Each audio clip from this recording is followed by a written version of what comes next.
Celtics Beat is brought to you by FanDuel, the exclusive wagering partner of the CLNS Media Network. What's up, everyone? New edition of Celtics Beat. If you missed the big announcement during the previous show just a couple of days ago during the playoffs, maybe even beyond, thanks to our great sponsors, we are coming at you not once, but twice per week. So that will allow us to react more regularly to what is going on with this team.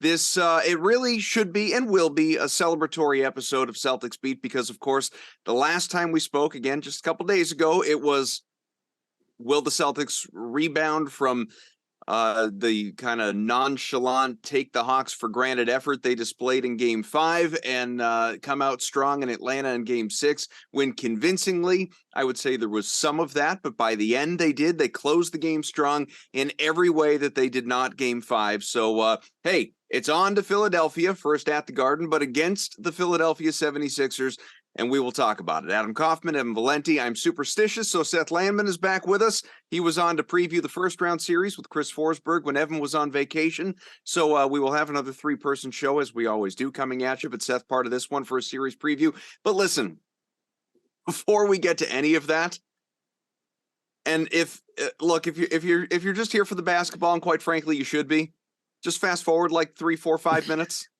because I'm freaking stewing right now.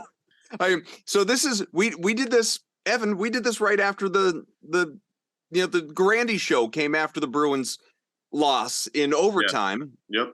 So I've concluded one. No more scheduling shows right after Bruins games because we know that that's going to be a loss. That's provided the Bruins even have another opportunity for us to do that because at the moment they have a one game season, Game 7 coming at you on Sunday at the Garden, depending on when you're listening to this, Sunday at the Garden. And I'm just...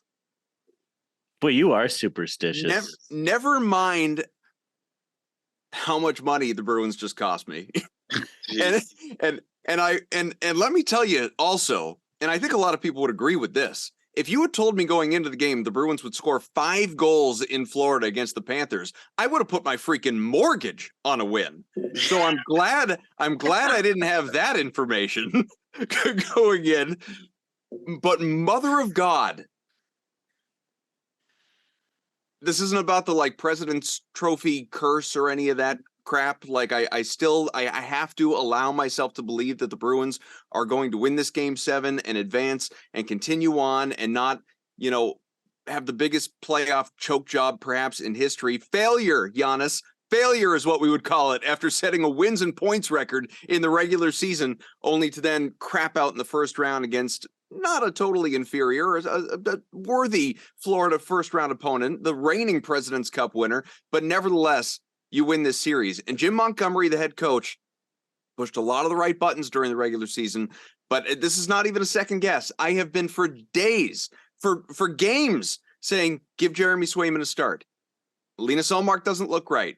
He's dealing with something. We all know it. He has acknowledged it. Do not continue to trot him out there. A goalie tandem worked during the regular season. Continue it here in the playoffs if your goalie doesn't look right. If he looks like the Vezina Trophy winner, play him. If he doesn't, give Swayman an opportunity. And for the love of all that is holy, for him to not play Game 3 or 4 or 5, to now you're going to put him in cold potentially for Game 7 when he hasn't done anything in this series. And that could be the reason why I can't even... Let's talk about the Celtics. You can't even finish the sentence. You're so worked up. I want to flip this because we can make the Celtics related. I am very thankful that this is happening to the Bruins, not the Celtics. And there's reason for this. One, because I root more for the Celtics than for the Bruins. I'm not saying this is awesome for the Bruins, but there is just way more negative vitriol for the Celtics than Boston media with this echo chamber of Celtics, here they go again. The Bruins have been an incredible story all season long. There hasn't been that pent up anger about the Bruins season this year. There have been multiple times on multiple shows throughout Boston of why aren't the Celtics having a season like the Bruins are having? It's oh wow, just not having the best season of all time. It's a real shame. My point is, if it were flipped, it just gets exhausting, guys, to have to listen to this all the time. It's okay, things happen. It's a series of two pretty good teams. Florida's offense is pretty unbelievably good. I know their defense isn't spectacular, but they obviously can score considering they scored 7 goals, 6 really, against the Bees tonight. I mean, it's not, and the Bees are lackadaisical, much like the Celtics are. So all I'm saying is I'm thrilled the C's are moving on because I don't have to deal with the negative BS here because it's going to be. You know where that gets awful. a little twisted though is that? just because of the nature of the playoffs in these two different sports. Is that if the Celtics, like if the Bruins went down or go down to the Panthers, it's going to be plenty of negativity. You're not going to be lacking in that for sure, but you will still not have as much, even after the record-setting regular season. You will not have as much negativity surrounding the Bruins' loss to the Panthers as you would have if the Celtics had gone down to the Hawks. No question. And the reason for that, not even is that the Hawks, are perfectly mediocre, is because the sports just work differently. In hockey, you can get hot. You can ride a hot goalie, or your goalie can struggle or whatever. In basketball, generally speaking, historically, we know this. We've talked about it. Like save for the 03 Pistons or whatever year it was, talent generally wins out. It's why annually LeBron won out then Steph, too. or these guys are in the finals, basically every single year. So if the Celtics loaded as they are, and this is not the case, they've advanced. We will celebrate them, I promise. But that's why if they had gone down, like if Jason Tatum and Jaylen Brown had gone down to Trae Young and DeJounte Murray, burn the building down. Let's not even speak this into existence here. Well, it doesn't matter because it hasn't happened. But happen and can't happen until next year, so we're good. Can't happen. True. No, now this is where we get to come in, much like we did against the preview of the Hawks, where we get to come in all cocky and talk about the path. Because the Bucks are out, the East was always open, but now it's really wide the hell open. The Cavaliers, we were, concerned about a potential playoff matchup with the Cavs and the way these teams matched up during the regular season. They're done as well. Of course, the Miami fears linger, I understand. Although you listen to tons of national people and Knicks fans already taking the heat and Himmy Butler for granted. New York is going to roll in that series, apparently. And the Sixers, though, the Celtics have a Sixers team that they have owned, Joel Embiid has come out and basically said they're our daddy, a la Pedro Martinez. And also, we don't know what his availability in this series is going to be, how much he's going to play, if he's going to play. He's out there on one leg with the sprained LCL. They're banged up in general. Doc is coaching, so even if they got up in the series, they're going to blow it. So the Celtics are in a phenomenal position to the point where, Landman, we were texting about it last night. I cannot believe our kind sponsor. I was looking at the odds. What is it? Minus 390 or something? It was 290 when we looked. Yeah. Maybe, I think it's 310 now. Wow. It's jumped. It is minus 310 odds for the Celtics to win this series. Just to win the series. It's not like to win it in 7 or something. To win it in general, it is minus 310, which is outrageous. That is an outrageous number, which is why I have invested a lot of my money in the Celtics minus 1.5. That's fair. I guess we'll see how. I mean, look, if they're gonna 6 games or fewer, Celtics win. That's what we're looking for. If Embiid is not going to be totally healthy for game 1, then yeah, I mean.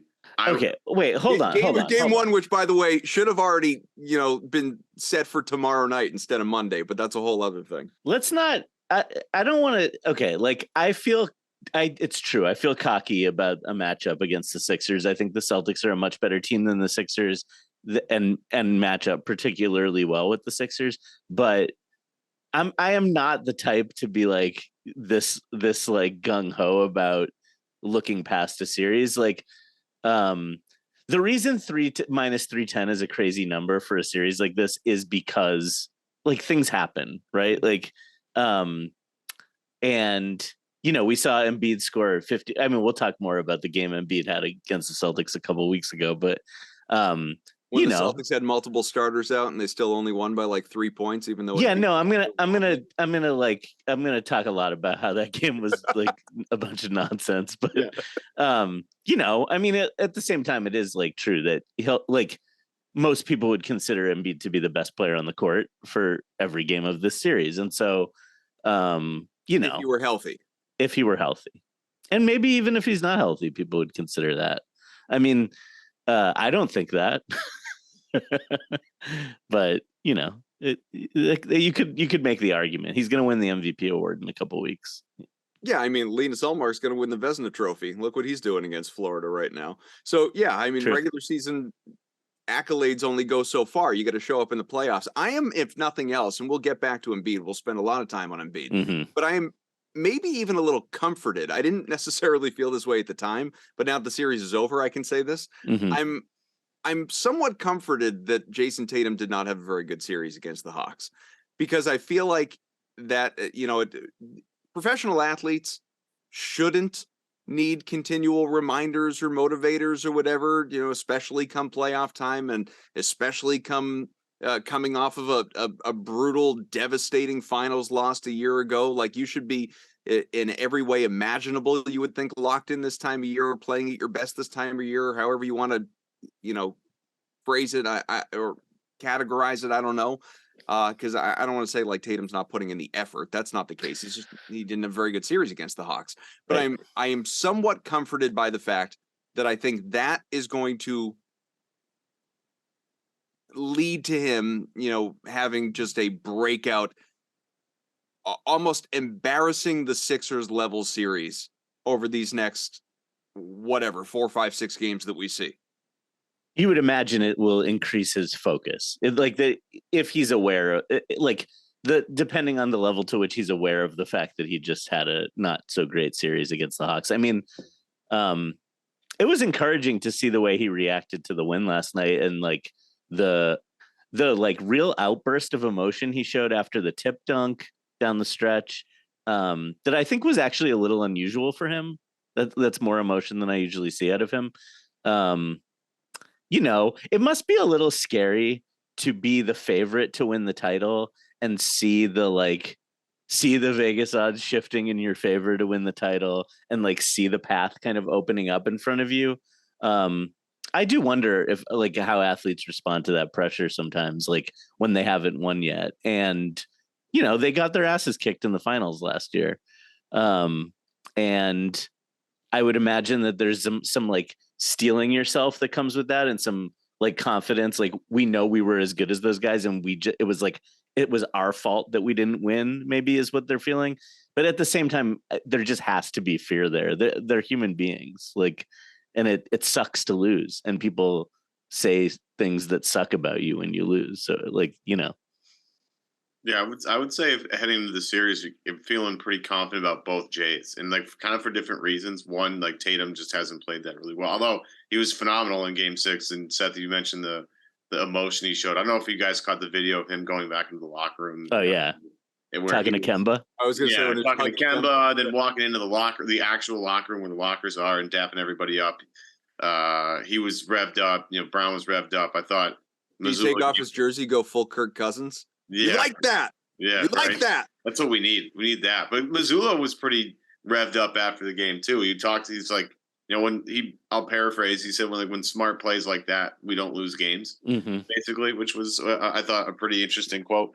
But yeah, I'm feeling confident because, first and foremost, if you look at the numbers, I looked it up today. Tatum's 8-1 against the Sixers in the playoffs.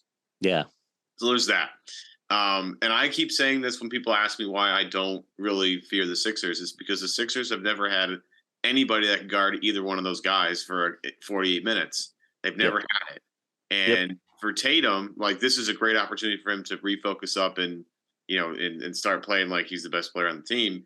But on the flip side, Jalen played, I thought, if you go back to the second half of Game 4 and then Game 5 and Game 6, he was the best player for the Celtics. So you're 48. What's that? Plus 24 math. Late at night on a Friday. So a lot of minutes. So the past 2.5 games. Wait, were you just trying to add 48 and 24? Yeah, give us the math problem. We can help you. 72. 72? There we go. Right. So last 72 minutes of something. Take out my phone calculator. Hang on. Yeah. I think Jalen's just been incredible. And especially from a physicality standpoint. Yeah. He was doing a better job getting into the paint and just shrugging guys off with the shoulders. And that has been, I think, the biggest development for Jalen this year has been that little, nobody can stay in front of me because I'll just sugar you off with my shoulder or two. I feel super confident about Jalen right now. And again, hopeful that All NBA tag comes quickly because I'm sick of doing this. I think Jaylen, if things go well, the Jaylen Brown discourse will be very different this offseason for sure. He's been playing beautiful basketball. At the same time, he like the turnovers and the loose handle. Like it's weird to call it a loose handle because like this is a guy who you will see cross somebody over at the top of the key and go all the way to the rim. It's like a loose handle for like one of the 20 best players in the NBA, right? Like, but no, but I think it's all relative. Obviously, we're not comparing like Jaylen Brown handling the ball to me doing it. But no, if we should though, that would be interesting. It would be embarrassing, is what it would be. But if we're, if you were to say like, hey, who do you think's got like who's got the best handle in the NBA? Yeah, no, like Jaylen Brown's not going to be part of that conversation. He's not even going to enter your mind. No, but if you say who's the best player getting to the basket in the NBA, he might come up in that discourse, and so and it's important that he attacks. And I don't know. I struggle with this team to come to like with the Jays. It's like you want them to stay super aggressive, and feel like they can get to the basket, but when they do it before they've generated some sort of advantage through swinging the ball side to side, as we've talked about a billion times, they tend to struggle when like playoff defenses have read the scouting report and are keyed on digging on their dribble as they like go into their gather. And so I think that, that's just a thing I'm always looking for, especially in this series against Philly, where, Atlanta had big wings, like DeAndre Hunter and Jalen Johnson, and even DeJounte Murray is like got really great size for a guard. He's almost as big as Jalen in some ways, at least in height and like length. But and Philly's much smaller between Maxey and Melton, and maybe Harden gets some minutes in that matchup, although I doubt it. But Maxey's got a ton of weaknesses as a defender, but he does have quick hands, and Melton is elite at that stuff. And so, you don't want to give the Sixers life. If the Celtics avoid turning it over in this series, that's where it could be like a really quick series, I think. Yeah, I think it's fair. I'm just trying to, I'm thinking back somewhat to our conversation that we had going into the Hawks series, and the two of us, Forsberg, the overwhelming sort of sentiment. And these are not the same teams, obviously, and they're not the same skill level. Although, quite frankly, Trey may be the better player than Embiid based on their current, health situations. You're talking about if Embiid is like really beat up. Yeah, we just don't know. We don't know what he looks like. Clearly, like Embiid's a much better player than Trey if he's Embiid, but if he's the MVP. But if he's what everybody fears he's going to be, then he might, to some degree be, I don't know, like let's call him 60% of himself. I have no idea. It feels like a lazy narrative. And yet I also believe it's true to say, as long as the Celtics take care of their business, I'm really not worried about what's going on the other side.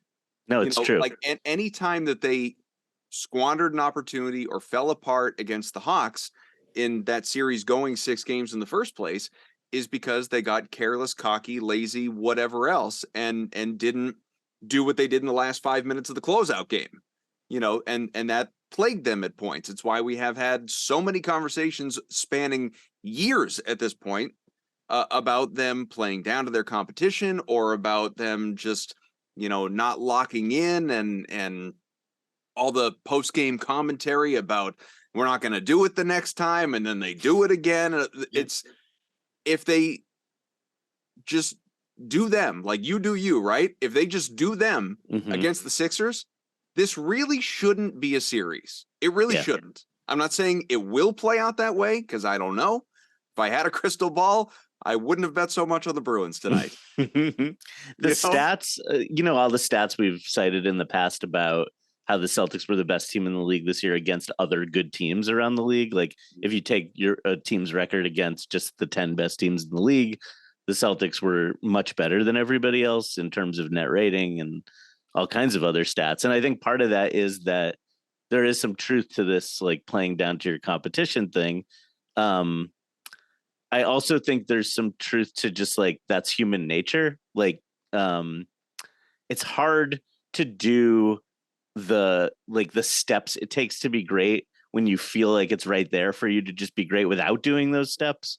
I think as someone who's great, I could say that for sure. Right. Like, yeah, I know a lot about greatness, so it's like it's easy for me to just unequivocally great. Yeah. Yep. People are always saying it about me. So I mean, it's like, I kind of understand where they're coming from. But like, When anyway. you guys look into a mirror, you wish you saw me. Yeah, right. But yeah, I don't know. I mean, like, I think even if Embiid, it like you can look at his numbers from the 3 games against the Nets. So they just swept the Nets. So it's interesting because Philly actually just cruised through the first round much more easily than basically anybody. And that's a team that I do not think highly of at all, though. Well, so that's what I was going to say is like the truth is like it's weird to say about a team that just swept another team in the playoffs, but Philly didn't play well in that series. And as someone who is like sort of like intellectually rigorous about thinking Philly is terrible, like it's like become like one of my core beliefs that basketball team is just all smoke and mirrors. I was rooting against them in that series, and it was very frustrating to watch like what I perceived to be them trying to give these games away basically to the Nets, and the Nets just being completely unwilling to take them. But some of the Embiid numbers, I know he got hurt in the series and didn't play the 4th game, but in the 3 games he did play, I mean, more turnovers per game than he's ever committed in the playoffs, or like higher turnover rate. His like for the 2nd or 3rd year in a row, his assist percentage in the playoffs has plummeted while his turnovers have skyrocketed. We can get into the nuts and bolts of it, but I think compared to the other great players in the league, like the other guys who were up for this MVP award or even in the tier below that, I actually do sort of believe he's the most guardable one. And I feel like that's like a controversial take, but it doesn't feel controversial to me. Well, there are a number of different things that I want to get into, but while we're talking about Embiid, and I don't know the best way to ask the question other than to just kind of tee you up, but I know that like the 3 of us will text a lot about just the NBA in general. Embiid comes up quite a bit, and you have I know you have a number of thoughts just on Embiid the player, Embiid the teammate, Embiid the honestly like the entity. The face of the franchise. Can I do my conspiracy theory? All of them, please. Okay. So my main conspiracy theory is that if you look through the history of like number 1 picks who have not worked out on their first teams, the Simmons Fultz thing is pretty unprecedented, especially in the way in which those guys failed in that place in Philly, where both of them like had this like endless series of injuries, but also had this mysterious loss of confidence in their shots. Like, it's tempting to like think that Fultz and Simmons could never shoot. And Simmons definitely always struggled as a shooter, but like he took shots in college. He like went to the line in college. And Fultz struggled at the free throw line in college, but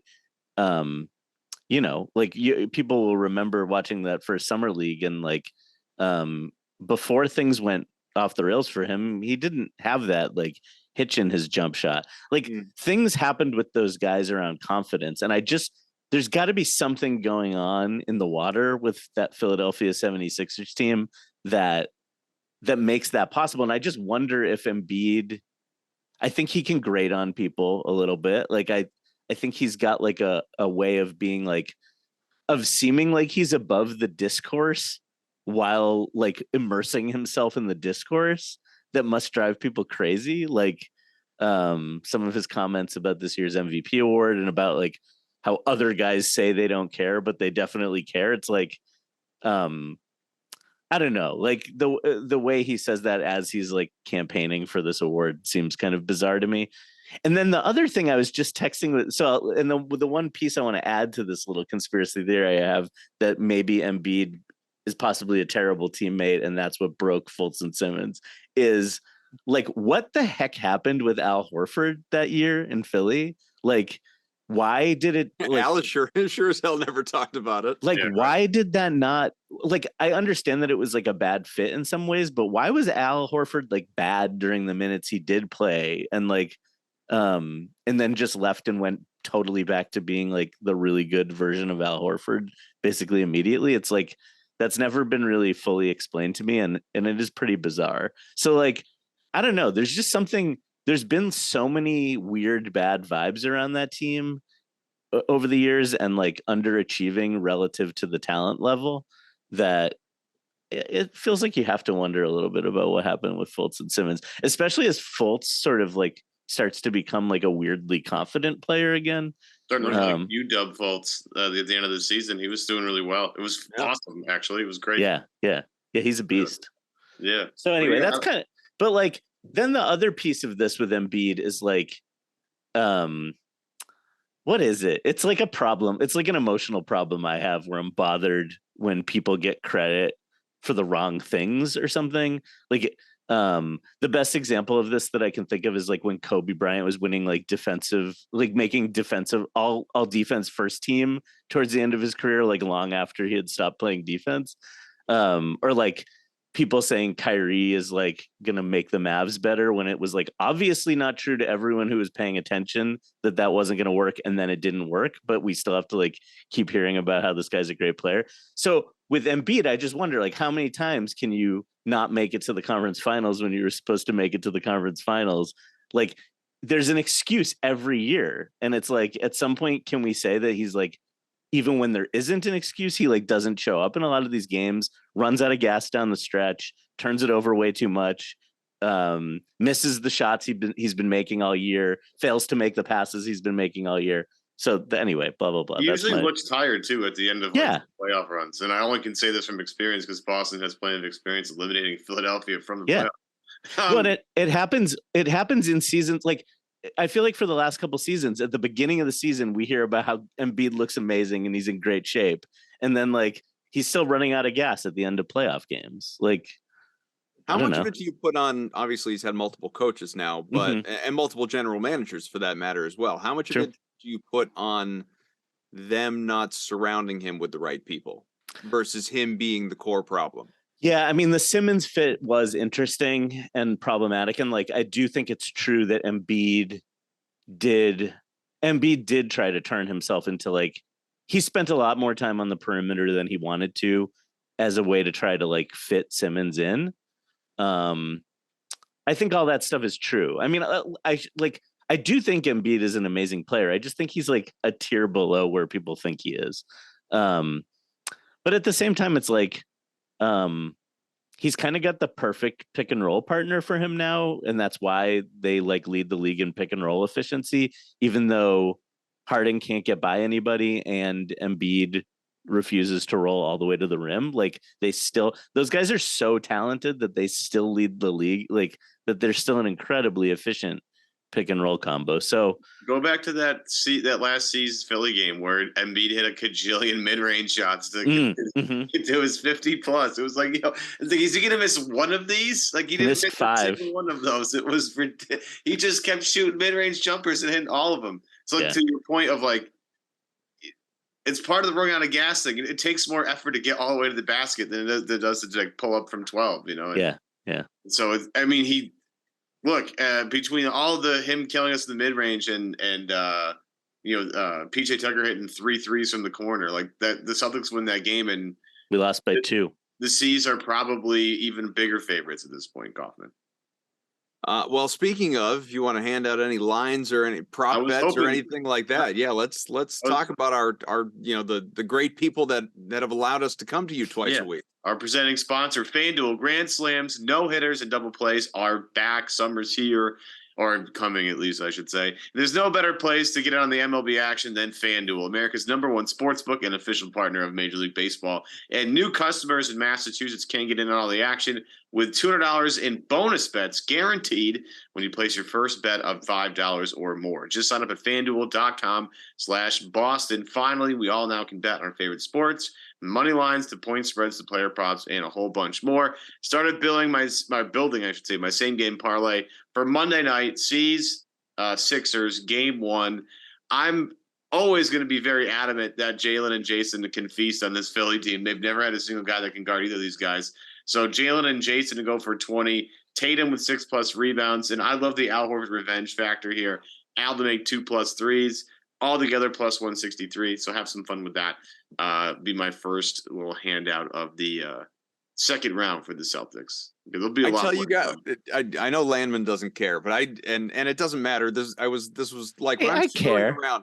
When you don't, when I'm screwing around with huge parlays, like so I tweeted about this for anyone that didn't see it. I made an 18-leg parlay, deliberately 18 legs, an 18-leg single game parlay for that last Celtics Hawks game. Smart.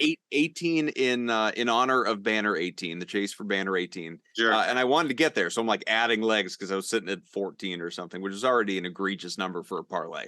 And it was, I don't know, plus 875 or so, not a huge number. Many have messaged me and said, you know, how in the hell did you have an 18-leg parlay and it's not even like plus 1,000? Like, how's that possible? The answer is there are a lot of, you know, lower leg achievements, like, you know, whatever, White to have 2 assists or something like that. Sun rises in the morning. Yeah, like something that was going to be, it should have been, the whole thing should have been extremely attainable, and it was, considering I missed 1 leg by 3 Derek White points.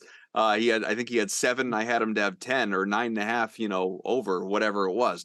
But it's fun. I mean, it's the worst possible way to try and make money, but it's a ton of fun to build out these parlays. And I got to tell you, while I'm screwing around with my 18-leggers here, Evan and doing 3 or 4 or 5, he's having some good success. So you should check out the tweets that he's putting out there. Doing my best job. And not as only fun, Kaufman, it's also safe, secure, and super easy to use the app for your phone. It's awesome. It's like kind of ridiculous to have that at your fingertips at all times. Just gonna point that out. But tell me about it. Incredibly convenient, and it's super easy to just put all your bets in. It's awesome. So visit FanDuel.com/Boston. Make every moment more. FanDuel, the official partner of Major League Baseball. Don't miss your chance on to get $200 in bonus bets, win or lose. You can at that FanDuel.com/Boston.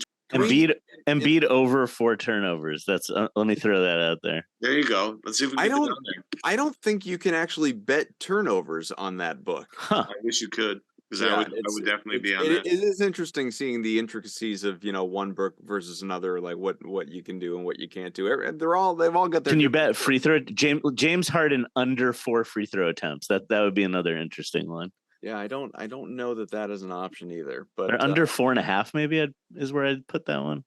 In going back to celebrating all things Celtics, and again, just and this is not. I want to be very, like, there are plenty of things that I have said and will continue to say about the Celtics that may or may not come off as cocky or overconfident. This is not one of them. This is just purely a statement of fact that, knock on wood, you know, hopefully remains. But what we saw, especially in that last game, the clinching game against the Hawks, and what we've known, this is not like, you know, oh, this is great realization that we witnessed there in Game 6. We have known this. We've been talking about this since the offseason and all the way through and into the playoffs. You know, there are basically 2 things that can get in the Celtics' way. And on that list is not talent. It's, you know, lazy behavior, complacency, as we've already talked about, and it's significant injury. Because they are as deep a team as there is in the NBA, not just remaining, but period. Like if everybody were still playing, they are as deep 1 through 9 as any team in the NBA. And can we do something real quick? Can we stop acting like that's a bad thing? No, it's a great thing. There was the whole like, oh, do the Celtics know who their finishing 5 are? It's like they have 9 guys that are all good. You're kind of channeling Grandy from the other night. Like it's insane that we're doing this though. Grandy was the thing today. Yeah, Grandy was half presenting that as a bad thing. Like the idea that they should be playing Brogdon down the stretch. Well, it was basically the, you know, because we were talking about Joe and the job that Mazzulla's done, that he's got his skeptics out there. We all know that. But the fact that, you know, I think as Sean put it, or more or less he said it this way, you know, he's got a great 1 through 9, the best 1 through 9 in the NBA, but he has the incredibly difficult job of trying to decide which 5 should be out there at what time. And yeah, it's that's a challenge. It's part of the job, obviously. You got to have a feel for your players and your rotations and the moment. And there are times in which Joe has admitted he has not, had the feel at the right time. He even said after that game against the Hawks, the clinching game, that he implemented some things that he learned from things going sideways in game 5 that made things turn around in game 6. And that's what you want. You want him to make adjustments. You want him to learn as he grows. You want to acknowledge that he's a 34-year-old head coach doing this for the first time, who wasn't even prepared to do this for the first time, but was thrust into it in September. Now, I know September's a long time ago, but this is his first postseason run. This was his first postseason series. It's a different animal seeing the same team for up to 7 straight games. And, now we're hoping we're going to get another month and a half of this, obviously.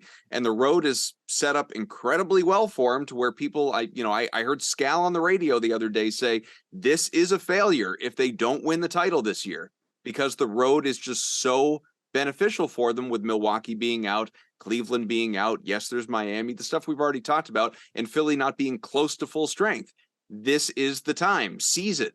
Take banner 18. This is your moment. I agree with a lot of that. I don't want to get into the whole semantics of failure. I don't want to do all that. But please, let's not.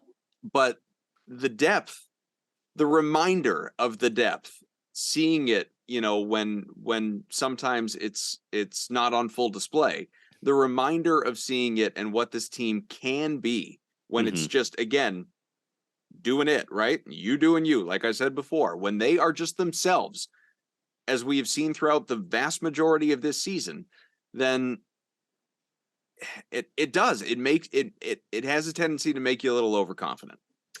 I mean, they have everything they need to win the title. And I think that idea of like not being sure about your closing 5 there is something interesting about that. Like, it is tempting to believe that it would be nice to have like a clear 5 that you always went to in every situation. But like, think about the stuff that, like, okay, so the Bucks just lost in 5 games to the Heat, and they've had bad series losses before. They've also won a title, right? And Budenholzer's got a lot of the blame when things have not gone well, and he's gotten credit when they won. And I don't think he was like a better coach when they won or a worse coach when they lost. I think what he is like pretty doctrinaire and settle. Like, he has his guys he goes with. He has his system that he plays, and he's not very flexible about moving off that system. Now, like, other coaches are more flexible. And I'll give you an example of one in Eric Spoelstra, who is not like that. He's like, if his man-to-man defense isn't working, he goes zone.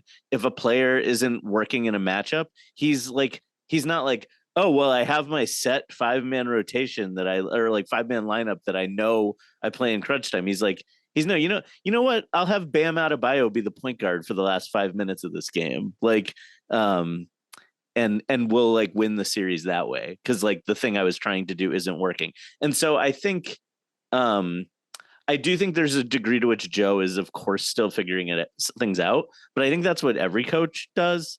And the best coaches are like tinkerers, I think, and like keep their players invested while going through the process of figuring that stuff out. And so I think the Celtics have a pretty clear, what would you say? It's like a pretty clear top 7. Mm-hmm. And the questions come in with like, do you go Grant?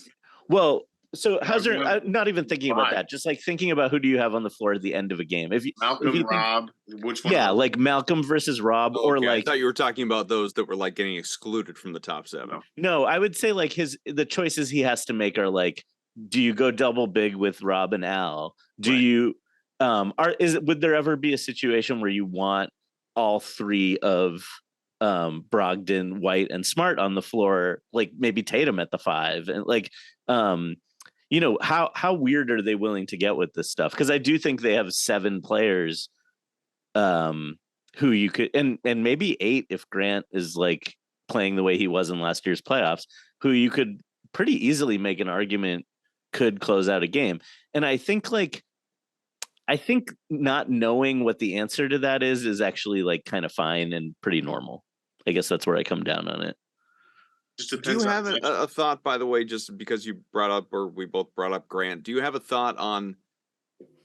Not obviously, you're not going to have inside information about like why isn't he playing enough? And Joe has said matchups at points during the season or the series, and really did sort of give Grant his flowers after that last game, and talked about his professionalism, maturity, and all of that. So it doesn't see people want to say he must be in the doghouse. Why isn't he playing? Especially when he goes in and he actually plays well, and then he's glued right back to the bench again. Like we've seen countless people talk about this, tweet about this, write about this, but Joe certainly doesn't talk about him like he's in the doghouse. So why do you suppose we saw so little of him in that series when the minutes that he did play were effective? I would take Joe at his word that it's about matchups, that like that series didn't really have. I mean, although you have to admit he did a nice job when he was switched out onto Trae Young here and there. Like well, that's what I mean. When he played well. No, I agree. But, I think Joe liked the matchups with, like Grant's a really nice shooter from the corners, but Hauser's a flamethrower everywhere on the court. Like there's like, it depends like what you're looking for. But the thing about Grant's skill set is that like, if the thing that you need isn't the thing he has that no one else on the roster has, is that he's like a brick wall who can stay in front of everybody. Right. And so like, if you're in a matchup where that particular skill set isn't required, and I'll just point out that we're about to be in a matchup where that skill set is deeply required. It makes sense to me that he would be out of the rotation here and there, especially when like times where Hauser's playing really well. I think Hauser's like an incredible weapon that they actually need to like find a way to use more. But they're about to play a guy who's Grant's like, I can't even imagine like Grant is like the player I would build if I was trying to build somebody to be the primary defender on Embiid, because I think Embiid is uncomfortable with guys who are short, like who are significantly shorter with him. I think he's much more comfortable driving to the basket against taller players. And I think he also can't necessarily just move Grant out of the way the way he can with like other like smaller players. Like, the Nets had a million guys to like throw at him in a double team, but all those guys are like skinny dudes, right? So yeah, I don't know. I mean, God, they're just the Celtics are so deep. It's like sometimes if you're the 8th best player on a team, that means like some weeks maybe you're the 9th best player, and then you're out of the rotation suddenly. Like, I don't know. Well, especially in the playoffs when everything tightens. Yeah. I don't know. This feels like a perfect Grant series to me, though. Like, well, they all kind of do from here on out. I don't know. Yeah. It feels like Grant's, especially in the rebounding. Yeah. The one thing I thought was interesting from the last series, in the last game, that I was trying to picture, like I can't picture Philly playing in that game 6 against Atlanta with the pace that they were playing at. I mean, Atlanta was, and Boston can obviously play this way, but I mean, what did they both have like almost 70 points apiece at halftime? The pace was unbelievable in the game. There was not a ton of defense going on either side of the floor, but there was also just a high level of shot making going on. I don't want to say that it was just no defense. Crazy shot making. And after the game was over, I sat there and I was like, how would Philly play that game? Because they couldn't play an up and down game like that. And if you're Boston, I mean, we think about a bunch of the advantages that they have. Wing depth primarily. They have a bunch of guards to throw at James Harden and Tyrese Maxey, and Embiid obviously is going to be a problem, but I think Boston can space him out of the paint with Horford. I mean, it's going to be, Boston has some advantages, but one of the biggest advantages to me is the fact that Boston likes to play fast and Philly does not. They just don't. Sometimes the Celtics do not like to play fast. And that is one of the things that worries me. The answer against Philly's transition defense is terrible. And so getting out in transition is the answer to that. But our defense, if they played fast in game 5, they would have run away. Yep. I mean, the Celtics this year, we actually talked about this last time I was on, but like they don't, under Joe, they've become this like really extreme, first in the NBA in defensive rebound rate during the season, and last in the NBA, or not last, I think like 28th or something in forcing turnovers. And so that's just like a really extreme version of the team they've sort of been at times in the past, where they are like pretty conservative defensively, pretty conservative about not sending a lot of bodies to the offensive glass. But like, those are the things. Like, Philly's not a great defensive rebounding team either.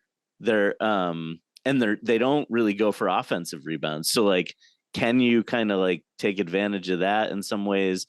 Philly has some guys who are, as Embiid first among them, who are prone to giving the ball away and not getting back on defense. Like, you got to run off those. The Nets suck, but to their credit, they ran a lot against Philly.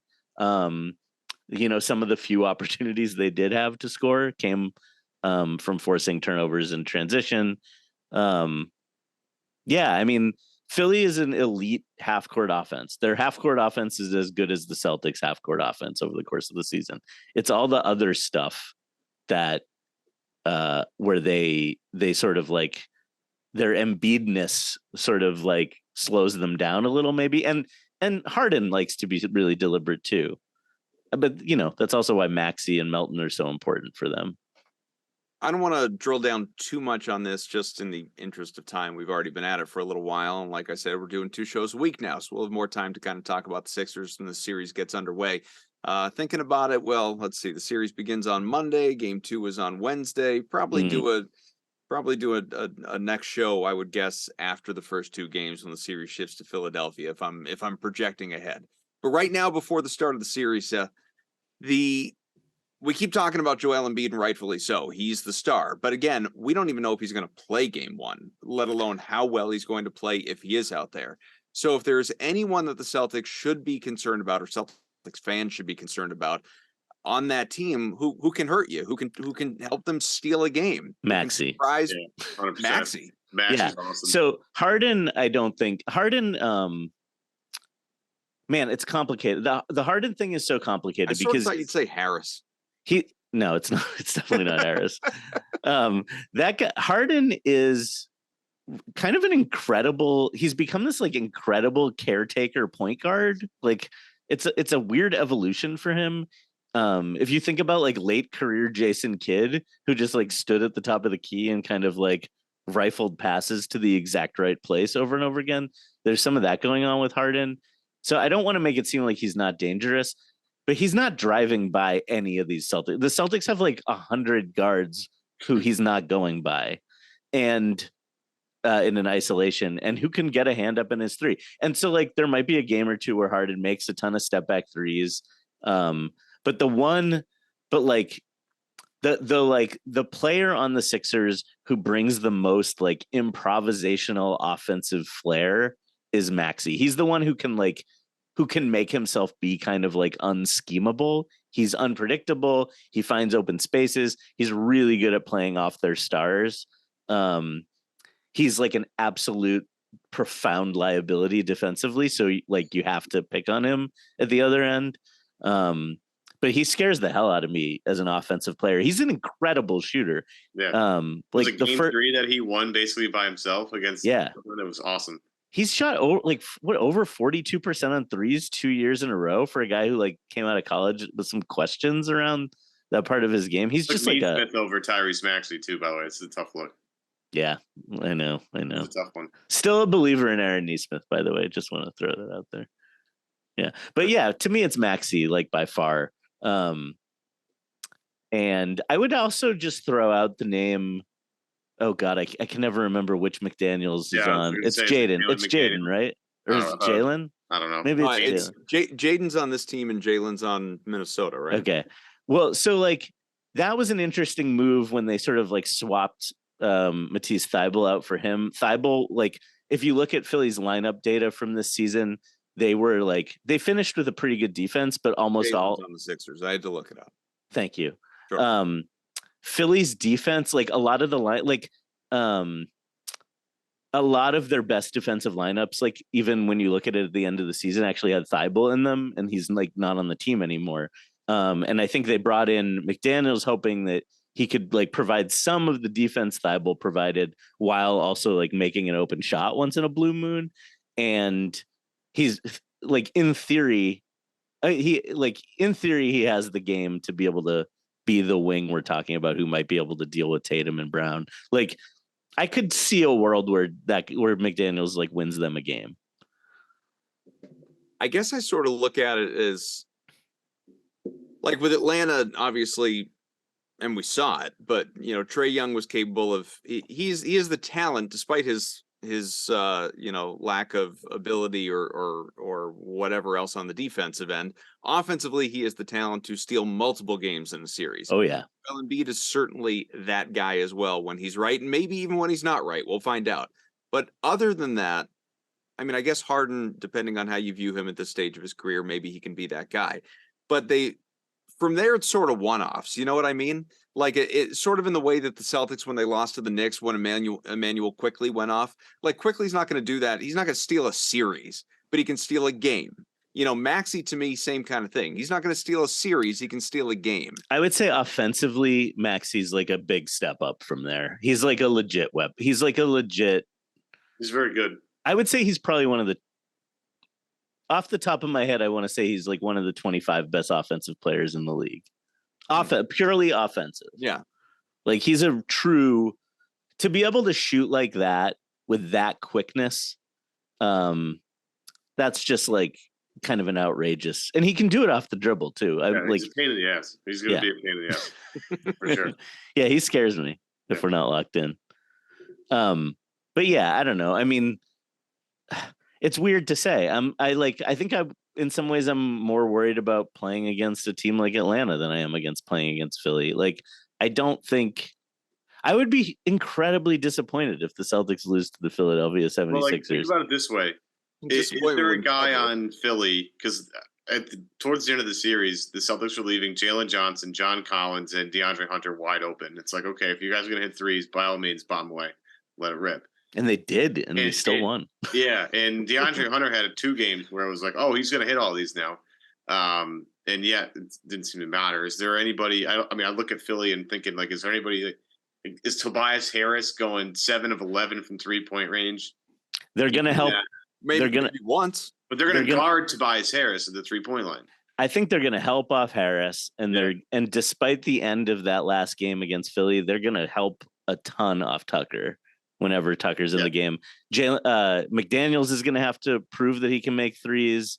George Niang comes in the game, and he's a guy you have to guard him at the 3-point line. I don't know. I mean.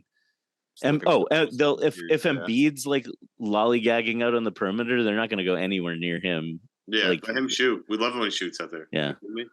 Can I just say something about guarding Embiid? I have like very strong opinions about how you guard Joel Embiid, and I just want to say so I alluded to this a little bit, but like when I said that the answer is to put a small guy on him, but I don't think that's the answer if you're playing him single coverage. And maybe this goes to, I should like talk about how much I respect Embiid, because I think with Embiid, you begin from the premise that you're going to double him every time he has the ball. Like, I don't think you can guard him single coverage. It doesn't make any sense to do that. He's too big and strong and good at shooting. Like, he has too many answers to one defender. And so I think once you've conceded, so like if you do the thought experiment, you say, we're going to double team him every time he has the ball, then I think you can start to get creative, because you could say, maybe we don't need to have a center on him all the time. Like if we're going to say that we're bringing a double every time he gets the ball, then maybe a team could say, okay, we could play smaller defenders on him, which frees up, like, I mean, ideally you would like to, when Rob Williams is on the court, you would like to have him be freed up to do his crazy running around blocking shots everywhere thing. And putting him on Tucker or maybe even Harris or Melton here and there, like those could be answers to doing that. I'm excited to get it going. I mean, I'm happy they have the couple of days rest that they have. Obviously, they need it. Yeah. It's I do wish the series was beginning on Saturday, from the standpoint of getting to Philly sooner. Everything that we talked about in that last show with Grandy, when again the whole Celtics propensity to make life harder on themselves, but Nevertheless, we can escape the emotion of a Saturday night game and focus in our attention on a totally unnecessary Game 7 for the Bruins on Sunday. So there's that. We got you're really struggling tonight with this. Really, I feel for you. As soon as we're done here in a couple moments, I'm gonna go eat my feelings. Right. Really. Ice cream? What do you eat when you're eating your feelings? Tell the listeners. They want to know what Adam Kaufman eats. Probably cookies. Cookies. Yeah. What's your brand? I'm a big chocolate chip cookie guy. Okay. Chips Ahoy? I would say I default to the chewy Chips Ahoy. Chewy Chips Ahoy. But I'm good with the solid ones too. And I'm good with the go to random grocery store and get the packaged, from the bakery. I'm not overly choosy. Listen, I've seen you massacre so many cookies in my life. So many cookies. It's true. It's tough. It's tough to stay away. I totally get it. Seen me at my darkest. And your brightest. I have a rule about eating cookies. Cookies in the dark. 2 cookies and that's it. I'm out. You have a 2 cookie quota or minimum or maximum. That's how I justify it. You can have but that's you limiting yourself. That's not I don't want any more. It's I'm capping it. Yeah, because if I have more than 2, I'm having a sleeve. Oh yeah. Yeah. So, I've probably told this story before, although I don't know that I ever would have told it on this podcast, but maybe I've told you, Seth, at some point. I get it. Well, again, sort of full circle. Part of the reason that you're here, there's a little bit of sports superstition. It's funny how some superstitions stick with you over the course of time, whereas others you grow out of. I think I've made the comment I don't really believe in jinxes anymore because I am an adult. There's that. Yeah. I'm fine calling a game over in the third quarter. That's not and if it goes sideways. We hate this about you. I know I don't feel responsible for it, but there are certain superstitions for sure that I have, and I will never forget. This had to be early high school, and I think it was a weekend because it was an afternoon Red Sox game, probably a 1:00 game, and I sat down at my kitchen table with I think my mom had just gotten home from the Stop and Shop or something, and with the blue package Chips Ahoy, the harder cookie, and Chips Ahoy. Yeah, so the OG. I'm gonna sit down, I'm gonna have a couple cookies and watch the Red Sox. And I think it was whatever inning it was. I don't think it was right from the jump in the first inning, whatever inning it was. And they just start massacring the ball. Okay. Yeah. Tearing the cover off it. Could not make an out if you asked them to. And so I'm all right, well, I guess I'm not eating cookies or I'm not stopping the cookies until this inning is over. And they scored 11 runs and I ate 3/4 of that package of cookies. Because afterwards. Well, I can't stop now. I'm gonna be the bad luck guy if I stop eating these cookies. I can't believe you admitted that on a show like this. This is great. I had some dangerous routines I won't go into right now involving beer during last season's NBA playoffs, but dangerous routines. I listened in the Air Tonight by Phil Collins before a game. That was my tradition. It was that's gone, you're saying? I haven't done it back postseason. I haven't tried. The vibes haven't gotten that bad yet where I'm I have to listen to Phil Collins to get revved up for this game, but it's coming. Yeah, that's the best part. You know what I have we'll go in a sec, but you know what I have kind of noticed about this isn't a thing in basketball. This is a hockey thing. I feel are the Bruins not doing the playoff beards, or is it just so early in the playoffs that it's not overly noticeable? I haven't noticed a massive amount of them yet, so maybe they just haven't had the opportunity to grow them yet. I don't know. It's been a couple weeks. These are men. I'm sure they're rocking playoff beards. It is tradition. Maybe I think I might be growing a playoff beard. I didn't even realize it. Yeah. I haven't shaved for years. All in preparation for number 18, baby. That's right. Doing your part. Well, I can't wait to make my 18-leg parlay on Monday for hopefully that one hits. I'll just everyone gets one assist. It'll be like a plus 200 18-leg parlay. All right. Well, it's time, but we will do another show in less than a week, and we will do another show after that within the same week because we're doing that now, and that's awesome. We're excited about it because more opportunity to hear from you and talk at you and talk about the Celtics and what is going on in this NBA playoffs. And I hope above all hope that we can talk about the Celtics in a favorable way into mid-June. That would be a lot of fun. Then live show from the parade, right? So for Seth, for Evan, I'm Adam. Thanks for being with us. Rate, review, subscribe, all that good stuff.